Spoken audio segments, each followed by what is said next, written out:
بسم اللہ الرحمن الرحیم۔ ایک مرتبہ ایک شریر یہودی کھجور کی گٹھلی لے کر حضور اکرم صلی اللہ علیہ وسلم کی خدمت میں پیش ہوا اور یہ شرط رکھی کہ اگر آپ اس کھجور کی گٹھلی کو زمین میں دبا دیں اور کل تک یہ تناور درخت بن جائے جس پر پھل یعنی کھجوریں بھی لگی ہوں تو میں آپ کی تعلیمات پر ایمان لے آؤں گا، گویا مسلمان ہو جاؤں گا۔ نبی مکرم صلی اللہ علیہ وسلم نے اس کی یہ شرط تسلیم کر لی اور ایک جگہ جا کر آپ صلی اللہ علیہ وسلم نے اس گٹھلی کو مٹی کے نیچے دبا دیا، پھر اس پر پانی ڈالا اور اللہ سبحانہ تعالیٰ سے دعا کی اور واپس گھر تشریف لے آئے۔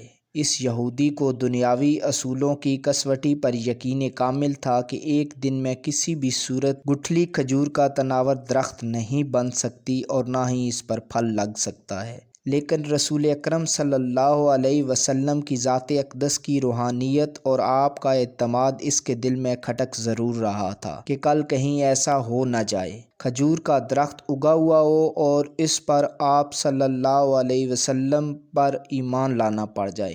اسی خدشے کے پیش نظر وہ یہودی رات کو اس جگہ پر پہنچا جہاں حضور اکرم صلی اللہ علیہ وسلم نے گٹھلی زمین میں دبا دی تھی۔ وہ کھجور کی گٹھلی نکال کر لے آیا کہ اب کسی صورت بھی ایسا ممکن نہ ہوگا۔ وہ شخص دنیاوی اصولوں پر گامزن تھا مگر یہ بات نہ جانتا تھا کہ جب معاملہ اللہ اور اس کے رسول صلی اللہ علیہ وسلم کا ہو تو دنیاوی اصول بے معنی ہو جاتے ہیں۔ اپنے تئیں وہ تمام تدبیر کر چکا تھا اور خوش تھا کہ صبح ہرگز ایسا نہیں ہوگا۔ جب اگلے دن وہ خوش و خرم حضور صلی اللہ علیہ وسلم کے ساتھ اس مقام پر پہنچا تو یہ دیکھ کر حیران رہ گیا کہ نہ صرف وہاں پر کھجور کا تناور درخت ہے بلکہ اس کے ساتھ پھلدار خوشے بھی لگے ہوئے ہیں۔ اس نے ایک خوشہ توڑا اور اپنے منہ میں ڈالا اور کھا لیا مگر محسوس کیا کہ کھجور کے اندر گٹھلی نہ تھی۔ بے اختیار اس کے منہ سے نکلا کہ یہ کھجور تو بغیر گٹھلی کے ہے۔ روایات میں آتا ہے کہ نبی رحمت صلی اللہ علیہ وسلم نے فرمایا گٹھلی تو تم نے رات کو ہی نکال لی تھی، اللہ نے کھجور بغیر گٹھلی کے ہی لگا دی اور اس میں جو پھل بھی لگا ہوا ہے وہ بھی بغیر گٹھلی کے ہی ہے۔ وہ شخص نبی رحمت صلی اللہ علیہ وسلم کا یہ معجزہ دیکھ کر فوراً آپ کی نبوت اقدس پر ایمان لے آیا۔ اس وقت سے